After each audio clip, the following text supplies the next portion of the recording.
안녕하세요. 음악이 영화를 만났을 때 진행의 JR입니다. 밤하늘에 가장 쉽게 찾을 수 있는 별자리 중 하나가 북쪽 하늘에 보이는 W자 모양의 카시오페아 자리입니다. 북극성을 기준으로 북두칠성의 반대편에 보이는 카시오페아 자리는 깨알같이 작은 별들의 무리 속에서 찾을 수 있는데, 그것은 별자리가 은하수의 한 모퉁이에 위치하기 때문입니다.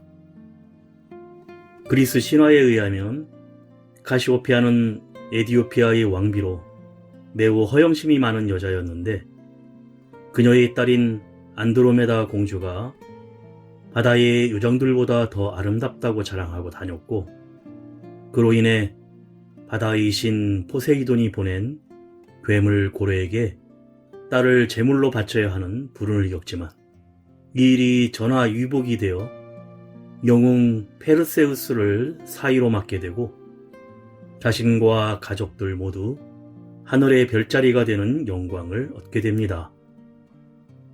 물론 카시오페아 본인은 허영심에 대한 벌로 하루의 반을 의자에 앉은 채 거꾸로 매달려 있게 되었다고 합니다.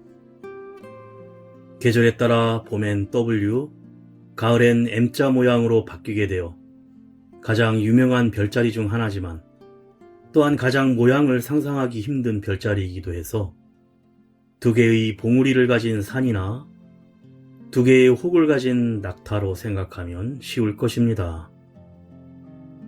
또한 길잡이인 북두칠성이 잘 보이지 않을 때 북극성을 찾는 지침으로 사용할 수 있어 W자의 양쪽 두 별의 안쪽으로 연결하여 만나는 점과 가운데 있는 이등성을 연결하여 5배 정도 나아가면 비슷한 밝기의 북극성을 찾을 수 있기에 1년 내내 볼 수 있는 카시오페아 자리는 길을 잃은 사람들에겐 제2의 길잡이 별이기도 하답니다.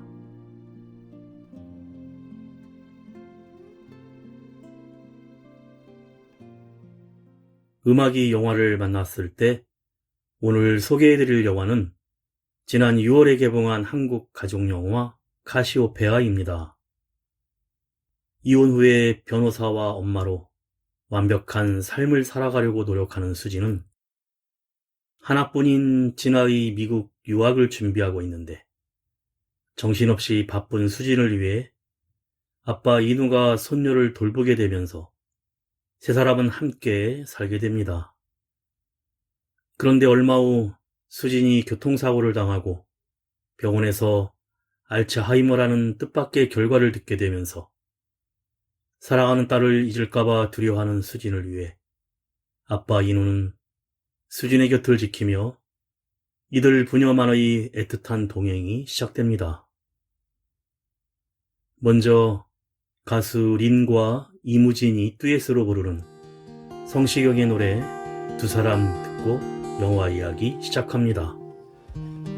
지친 하루가 가고 달빛 아래 두 사람, 하나의 그림자.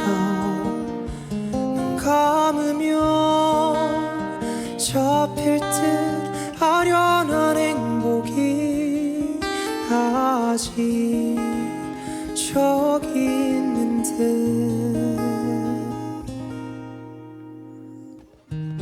상처 입은 마음은 너의 꿈마저 그늘을 드리워도 기억해줘. 아프도록 사랑하는 사람이 곁에 있다는 것.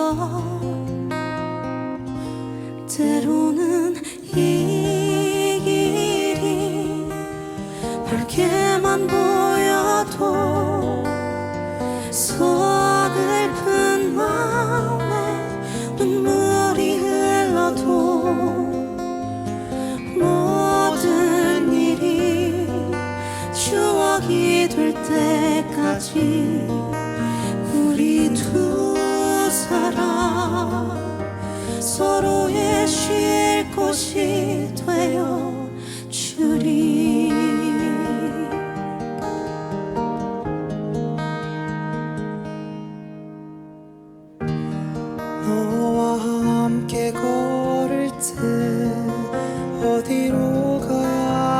없지 길이 보이지 않을 때 기억할게 너 하나만으로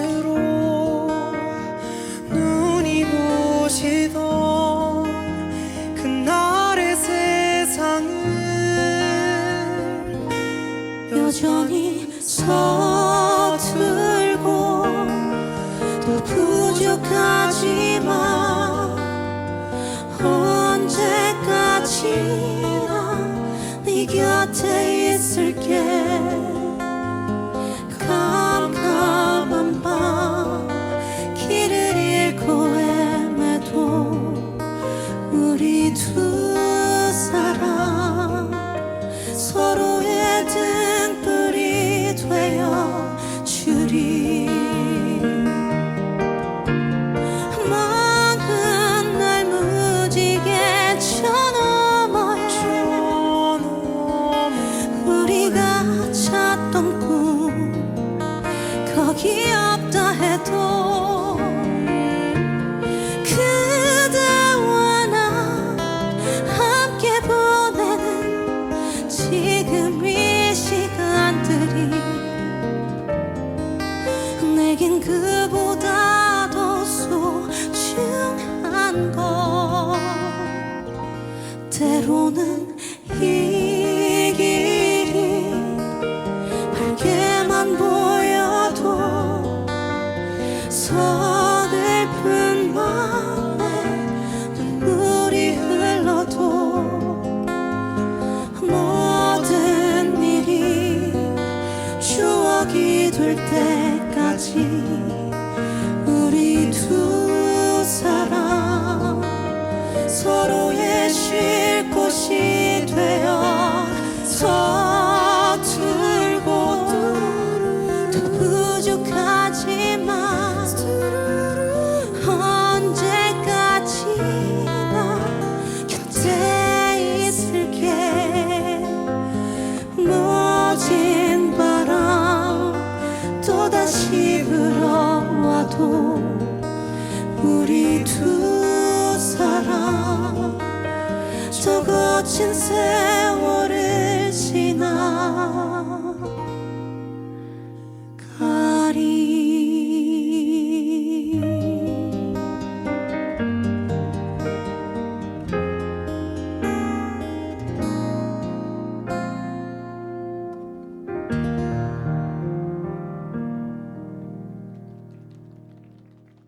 비가 오는 저녁, 차 안에서 핸들에 머리를 기대고 엎드려 이모에게 전화를 걸지만 받지를 않고 로펌 대표로부터 온 전화를 받으면서 영화가 시작됩니다. 기업 M&A 진행에 대해 대표에게 설명을 하면서 뭔가 생각나지 않는 자료에 대해 얼버무리며 통화를 끝내고 이어서 아빠에게 전화를 걸어 딸 진아가 안 보인다면서 이모가 데리고 갔는데 전화를 안 받는다고 난리를 칩니다. 하지만 이어서 아, 오늘이 아닌가 하면서 진아를 찾았다며 거실의 이구루 텐트 안에 누워있는 딸 진아를 보고는 깜짝 놀래키는데 텐트 안에 나란히 같이 누워 정답게 이야기를 나누는 동안에 비가 계속 내려 창문을 때립니다. 그러자 수진이 엄마는 울고 싶을 때 참고 있다. 비가 오면 아무도 모르게 운다고 하자 딸 진아는 그럼 매일매일 비가 와야겠다고 한마디 해줍니다. 다음날 평소의 날처럼 딸을 깨우고 머리도 묶어주며 출근을 서두르는데 중간중간 영어로 대화를 하며 미국으로 유학 갈 준비를 하고 있습니다. 변호사 사무실로 출근을 하며 진아를 봐주기로 한 이모와 언성을 높이기도 하고 진아의 유학을 준비하는 통화도 하며 바쁜 하루를 시작하는데 아빠 인우에게 급하게 이모 대신 딸 진아를 돌봐달라고 연락을 합니다. 인우는 흔쾌히 손녀 진아를 만나러 집을 나서고 영어 학원에서 진아를 만나 집에서 밥도 먹이며 돌보는데 수진이 퇴근을 해 집에 들어오자마자 숙제를 했는지 일기는 썼는지 잔소리를 하자 엄마가 이제는 일기는 안 써도 된다고 했다고 하자 내가 언제 그랬냐면서 다그치고 요즘 엄마는 맨날 왜 그래라며 울먹이며 책상에 엎드립니다. 가수 왁스가 부릅니다. 실수로라도. 우리 정말 헤어지긴 한 걸까? 문을 열면 있을 것 같아. 난 또 널 잊었던 걸 잊어버린 채 쓸데없이 돌아오지 않을 너 기다려. 노래처럼 불러보던 이름과 내가 좋아했던 그 표정 한참을 덜어내봐도 손에 남은 모래처럼 오늘까지 떨어지지 않는 기억. 눈 뜨면 보이듯 당연했던 너 나의 모든 날이 너였는데 어떻게 잊겠어. 실수로라도 너를 미워할 수 없는 걸까. 아직도 나는 사랑인가 봐. 추억은 나쁜 습관처럼 고쳐지지 않아서 눈에 없는 널 안고 사는 나야.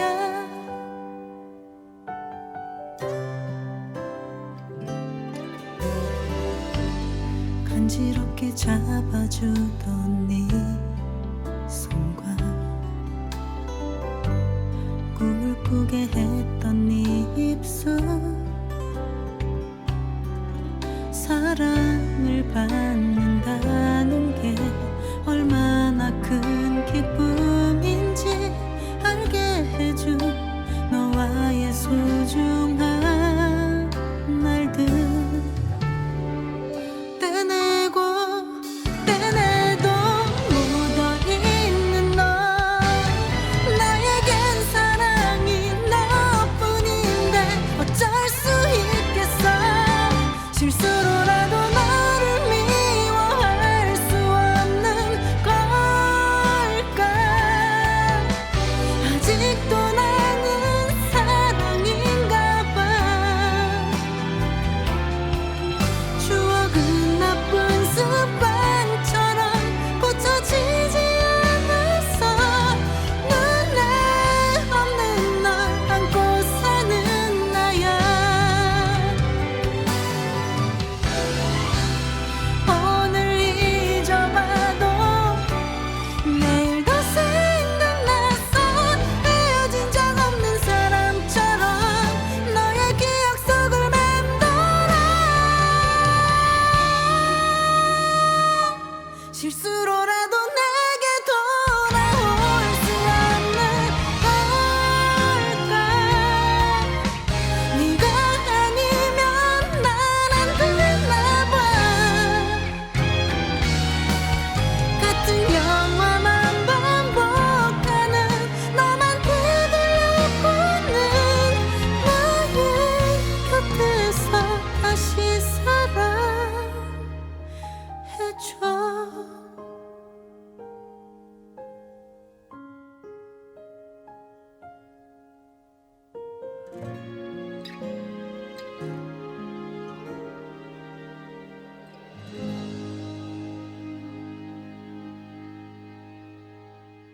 손녀 진아와 함께 입으로 텐트 안에 나란히 누운 할아버지 인우는 텐트 천정에 그려져 있는 길을 찾는 북극성과 카시오페아에 대해 다정히 얘기를 나누다가 앞으로 일주일 동안 수진의 부탁으로 이모 대신 손녀 진아를 맡아주기로 합니다. 주말에도 영어 학원을 가야 하는 진아는 강짜를 부리고 할아버지와 같이 지내게 된 진아는 미국 유학을 핑계로 친구들도 못 만나게 하며 자꾸 압박하는 엄마가 마음에 들지 않지만 할아버지와 같이 할 땐 즐겁습니다. 엄마 수진도 나름 진아와 화해하며 다정하게 영어 놀이 프로그램에 참여하게 하고 밤에는 같이 손을 잡고 흔들며 밤하늘의 별자리 아래에서 카시오페아라는 노래도 같이 부르며 유학의 준비를 차곡차곡 해나갑니다. 드디어 며칠 후 진아가 미국으로 유학을 떠나는 날, 같이 공항으로 떠나려던 수진에게 사무실에서 급하게 자료를 보내달라는 연락이 오자 혼자 남아 자료를 보내고 난 수진은 비어있는 딸 진아의 방의 책상을 바라보다가 주차장으로 내려와 잠깐 멍하게 서 있는데 차를 찾기 위해 주차구역을 여기저기 걸어다닙니다. 그때 사무실에선 오후에 출근한다며 왜 안 오냐고 묻는 전화가 오고 조금 후 오후에 간다면서 큰 소리로 화를 내는데 이어서 아빠 민우에게 전화를 걸어 빨리 공항에 가야 하는데 진아를 데리고 어디를 갔냐면서 난리를 칩니다. 당황한 인우는 지금 장을 보고 집으로 가고 있다고 하자 무슨 소리냐며 지금 이 상황에 비행기를 놓치겠다면서 화를 내고 아빠 있는 곳에 찾아가겠다며 차를 몰고 가다가 그만 교통사고가 나고 맙니다. 가수 박현규가 부릅니다. 여기까지 해요. 긴 밤 창문을 열어두면 그리움이 바람에 날아갈까 뜨거운 나의 눈물들을 마음에 접어 그렇게 길을 나서요. 우리의 수많은 걱정들 더 애를 써도 그래요. 이제는 놓아요. 사랑한다고 다 되는 건 아닌가 봐. 유리병에 내 눈물을 전해요. 내 모든 걸 비워 널 채워보려고 수없이 노력해도 안 되는 게 있나 봐. 여기까지 해요.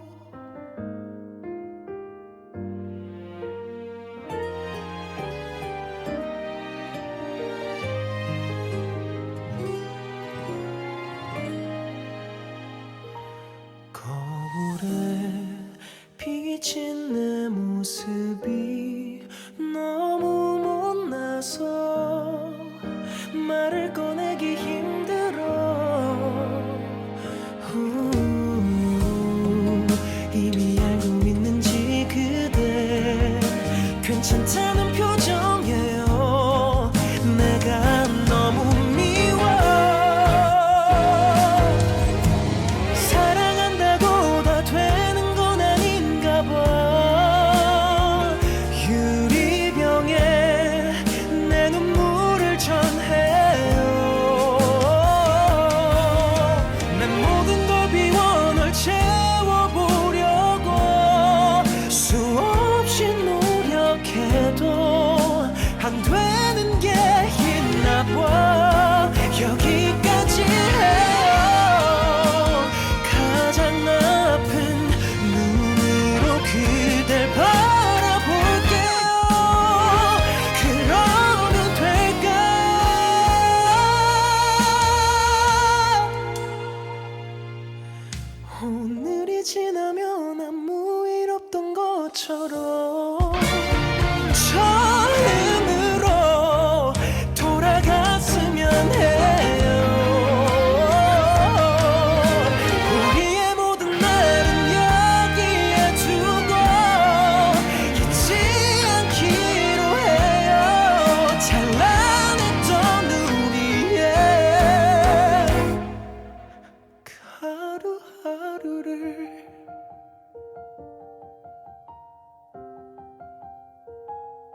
수지는 다행히 무사하지만 목이 불편해 정밀 검사를 받는데 검진 결과를 설명하는 의사로부터 청천벽력 같은 말을 듣게 됩니다. 뇌검사와 혈액검사 결과를 근거로 초록이 알츠하이머 치매이며 오히려 30대인 수진의 병증의 속도가 빠르면 3개월에서 1, 2년 내에 진행한다는 것입니다. 충격을 받은 수진은 사무실에서 전화가 오자 오늘 못 간다며 욕까지 뱉으면서 끊어버리고 이를 지켜보던 인우는 진아는 미국으로 잘 떠났다고 하자 이미 아침에 아빠와 같이 공항에 갔지만 진아와 헤어질 당시를 전혀 기억하지 못하는 수지는 그제서야 난 열심히 살았고 그런데 왜 내가 벌을 받는 거냐면서 눈물을 흘리며 오열합니다. 그 후 병원에서 인지검사와 치료를 받기 시작하는데 문장 따라하기, 상황인식 등 여러 가지 검사 중에 알츠하이머는 완치할 수는 없고 진행 속도를 늦추는 것만이 치료이며 자주 기억을 잊거나 갑자기 감정 변화를 일으키는 일들이 자주 일어날 것이기에 병 때문이니까 당황하지 말고 약을 먹고 잘 치료하자는 의사의 말에 수진도 수긍하며 슬픈 표정을 짓습니다. 수진은 미국에 도착한 딸 진아와 통화하며 조금의 위로를 얻고 이제는 아빠 인우가 같이 있어주기로 하는데 다음날 사무실에 출근한 수진은 하의를 속옷만 입고 출근을 하고 퇴근해서는 집의 현관 도어락의 비밀번호를 잊어 열지 못하자 인우가 안에서 열어주는 등 점점 치매 증세가 심해져 가는데 인우는 다이어리에 수진의 상태를 기록하기 시작합니다. 수진은 딸 진아가 미국에 유학 간 사실도 있고 현관문 도어락을 지문 인식형으로 바꾸는데 운전을 하며 집을 찾아가지 못하는 일까지 생기고 로펌에서 변호사 업무를 계속하고는 있지만 업무에 지장이 있을 정도로 기억을 잊어버리는 일들이 자주 발생하자 급기야 자신이 알츠하이머임을 고백하며 변호사 일을 그만두기에 이릅니다. 가수 권진아가 부릅니다. 뭔가 잘못됐어.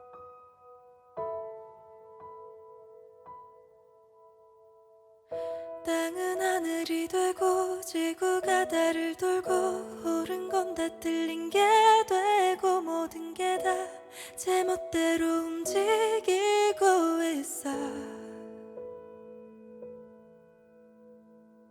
시간은 끝없이 영원해지기도 눈 깜짝할 사이에 사라지기도 해.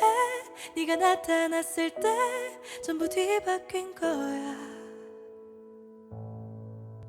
뭔가 잘못됐어 단단히 설명할 수도 없이 모든 게 달라진 거야. 너를 처음 본 그 순간 네가 내 이름 불러줄 때 믿어왔던 모든 게 무너진 거야. 내가 왜 이런지 모르겠어.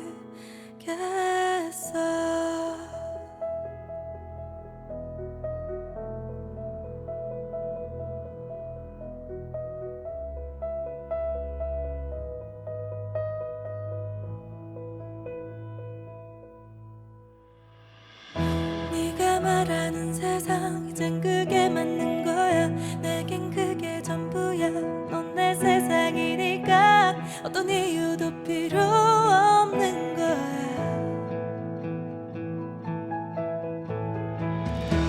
너는 날 뒤흔들고 내 우주를 조종해. 흐트러진 중력에 힘을 빼앗긴 채 어디로 가야 할지 길을 잃은 것만 같아. 뭔가 잘못됐어 단단히 설명할 수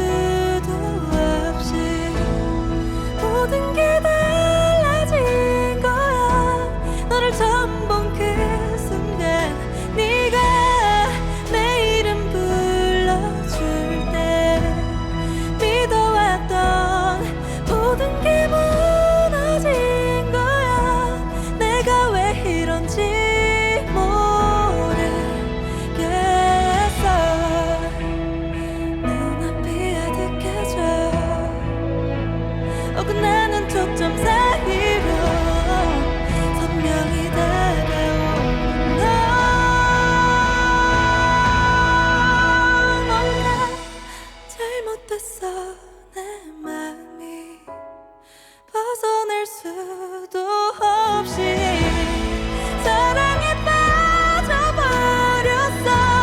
네가 내게 온 그 순간부터 난 너에게 달렸어. 이제부터 모든 게 달라질 거야. 난 네 사람이니까. 넌 내 세상이니까.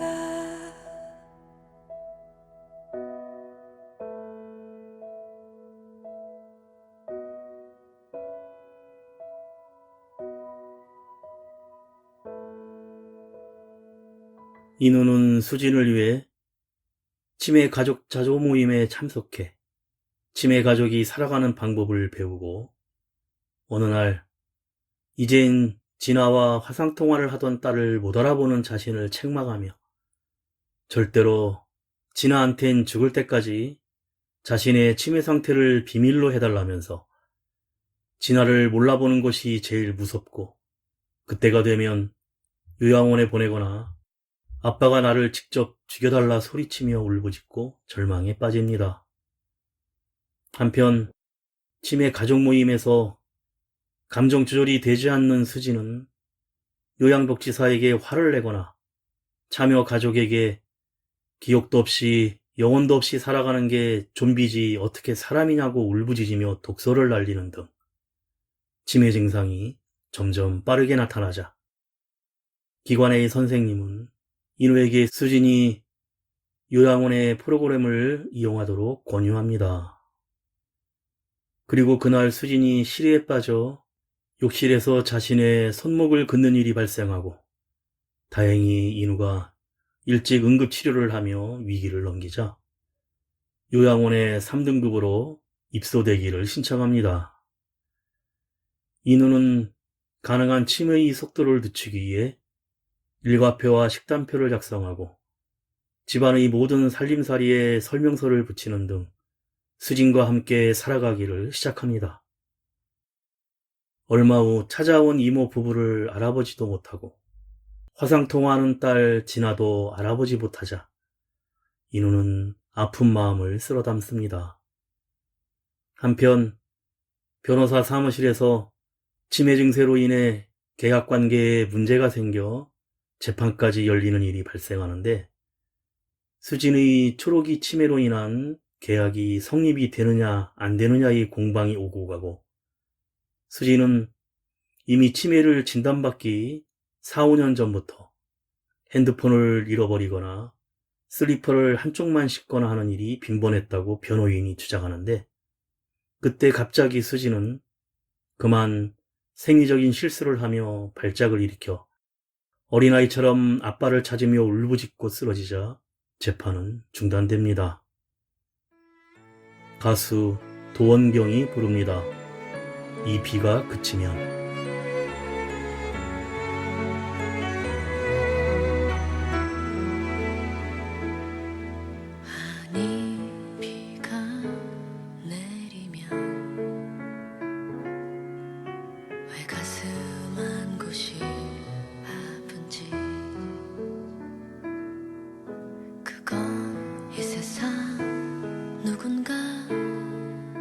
흘려낸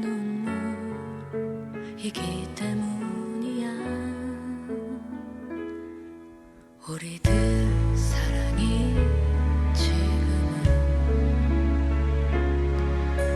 보잘것없는 기억이라도 멀리 떠나간 너만은 하늘에서 내린 이 눈물 보기를 아프게 다가와. 너는 어디 있니?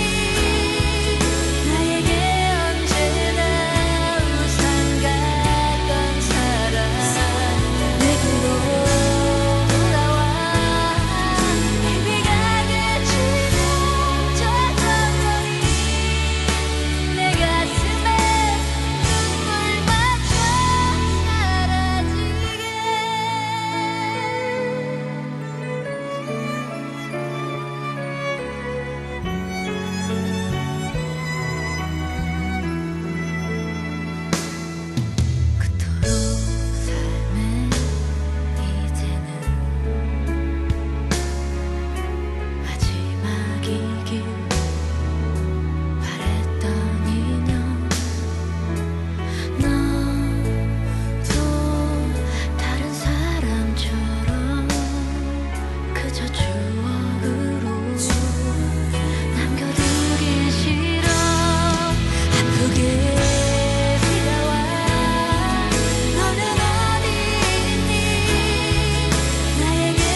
수지는 이제 어린아이처럼 아빠 인우와 함께 하루하루를 보내는데 딸 진아가 영어 학원 앞 화단에 숨겨놓은 종이학 유리병을 발견하고 좋아하며 바라보다가 또 옷에 실수를 하자 옷을 갈아입히려는 인우에게 싫다고 반항과 몸부림으로 욕을 하며 인우를 때리자 할 수 없이 수진의 뺨을 강하게 갈기고 맙니다.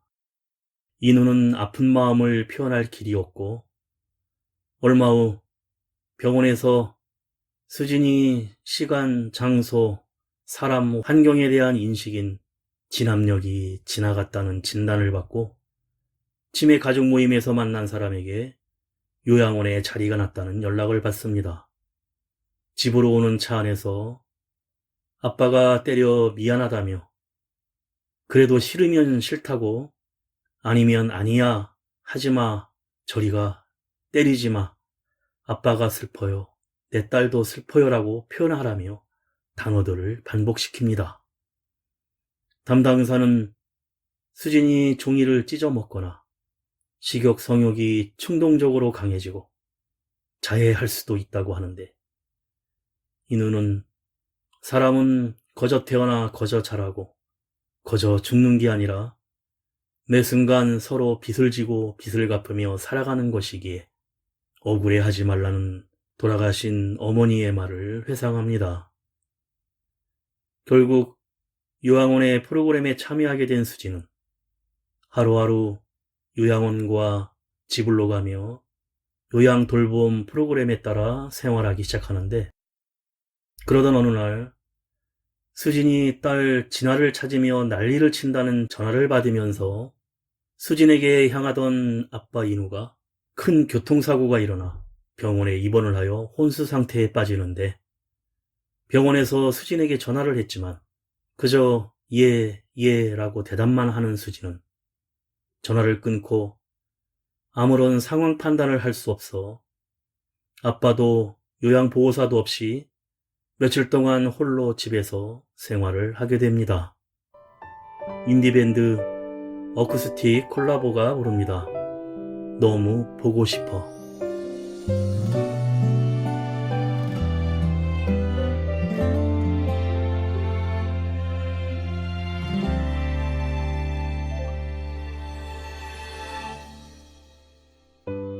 혼자 이별을 하고 가버리면 난 어떡하라고 너 없는 하루를 살아보고 너 없는 채로 잠들어 본다 잊을 수 있다고 다짐을 해보고 다 잊은 척 웃어도 보고 별일 아닌 듯 혼자 영화도 보고 너의 빈자리 채워본다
사랑해주도 너란 사람은 어디까지 간 거니?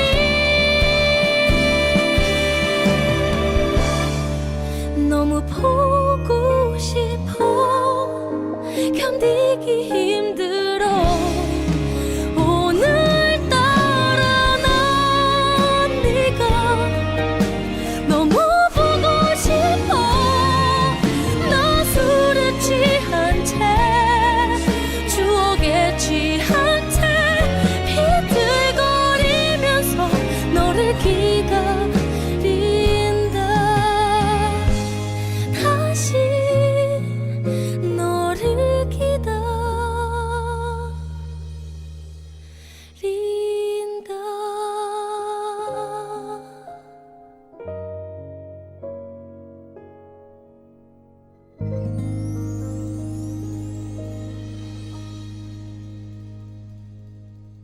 수지는 혼자 분리수거도 하고 마트도 가며 아파트 숲길도 거니는데 그동안 아빠와 생활했듯이 마치 꿈속에서 헤매이듯 감정 없는 표정으로 먹는 것은 물뿐입니다.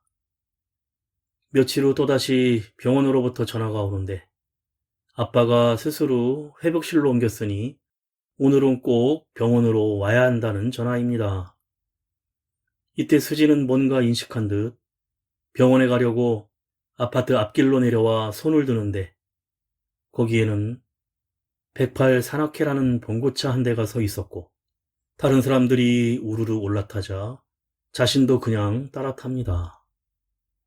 차는 결국 어느 절 앞에 도착하여 산악회원들은 등산을 떠나고 수지는 혼자 절을 둘러보다 자리에 멍하니 앉아 경치를 보는데 시간이 흘러 밤이 되고 어두운 산길을 헤매이던 수지는 하늘의 별을 따라 걷다가 산 위에서 잠이 듭니다. 아침이 되어 깨어나자 산을 내려와 정처 없이 걸어가다가 절 앞에 버려진 재활용품을 들고는 비가 쏟아지는 도로를 한없이 걸어서 아파트에 도착해 분리수거통에 정리를 하는데 그 앞에는 또 산악회 봉고차가 서 있었고 어제 만난 한 산악회원이 오늘 또 왔네 라며 빨리 타라고 하자 다시 넋을 잃고 따라가려는 순간 눈앞에 딸 진아가 나타나 손을 잡아채며 세우고 전 남편이 우산을 씌워주는 현실인지 환상인지 모를 일이 벌어집니다. 병원에서 딸 수진이 오지 않자 미국의 전 남편에게 연락이 되어 급히 귀국하여 집으로 온 딸 진아와 전 남편에게 발견된 것입니다. 병원에서 아빠의 모습도 보고 딸 진아를 만나는데 너 참 이쁘게 생겼다며 딸을 알아보지 못하는 엄마에게 진아는 내일 또 내일 미국에서 있었던 일들을 얘기해 주겠다면서 엄마를 닮아서 난 약하지 않고 사람들 앞에서 울지 않을 거고 내 마음이 아픈 건 괜찮기 때문에 엄마는 내 앞에서 그냥 울었으면 좋겠다고 합니다. 그리고 이렇게 보니까 진짜 이쁘다면서 그저 멍하니 바라보며 눈물만 흘리는 엄마 수진의 머릿결을 한없이 쓰다듬으며 영화는 끝이 납니다.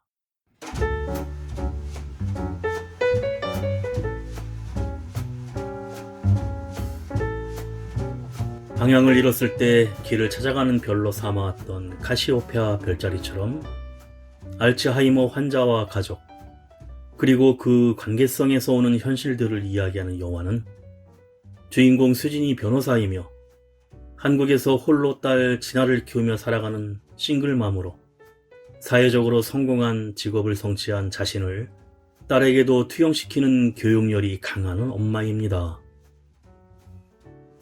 아버지 인우는 변호사로 성공한 딸 수진이 어느 날 갑자기 알츠하이머 진단을 받게 되면서 딸을 곁에서 지켜주는데 과거 해외 근무로 인해 딸이 성장하는 모습을 보지 못했지만 기억을 잃어가며 점점 어린아이로 변해가는 딸을 키우는 애틋한 부성애로 가족의 의미를 생각하게 하며 눈물샘을 자극합니다.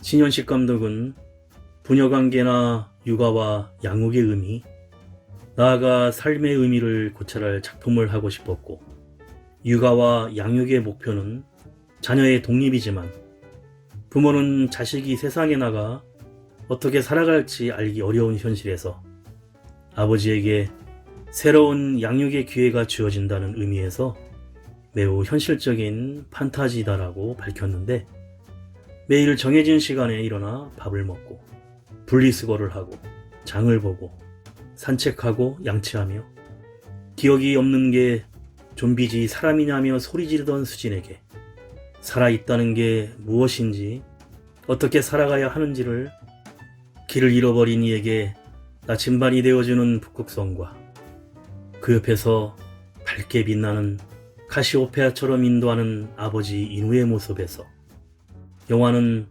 치매 환자를 둔 가정의 모습은 어떠한지, 더 나아가 가족이란 무엇인지 질문을 던지고 있습니다.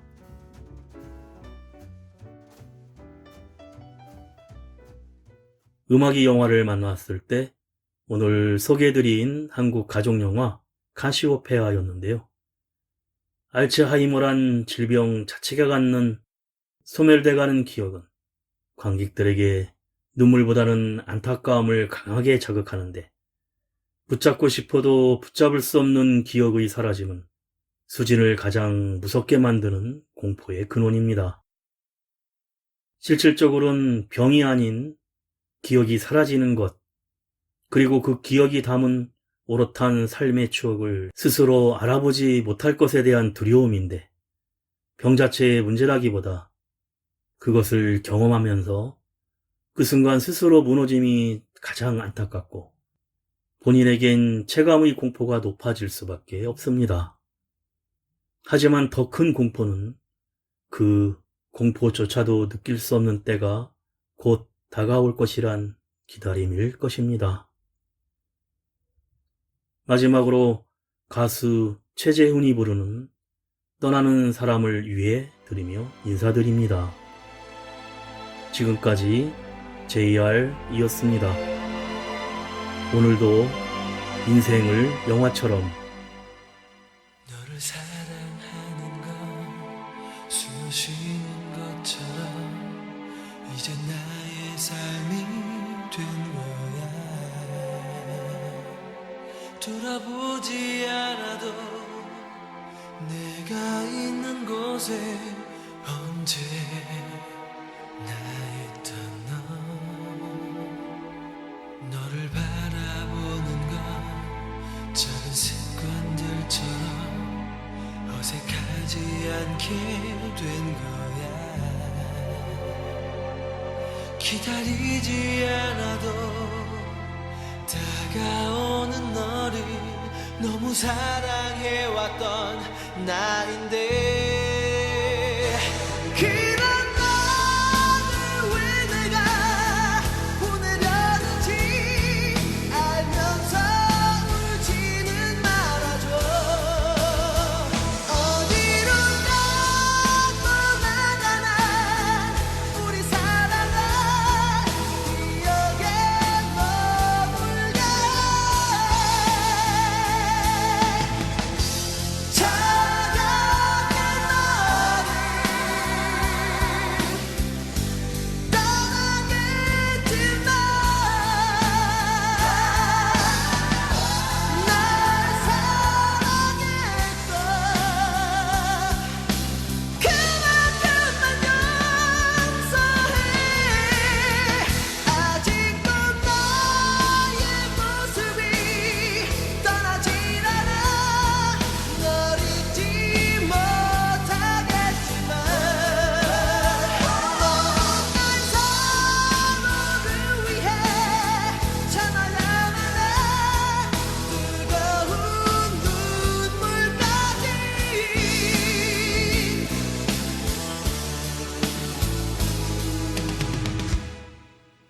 기다린다면 후회할 뿐이라고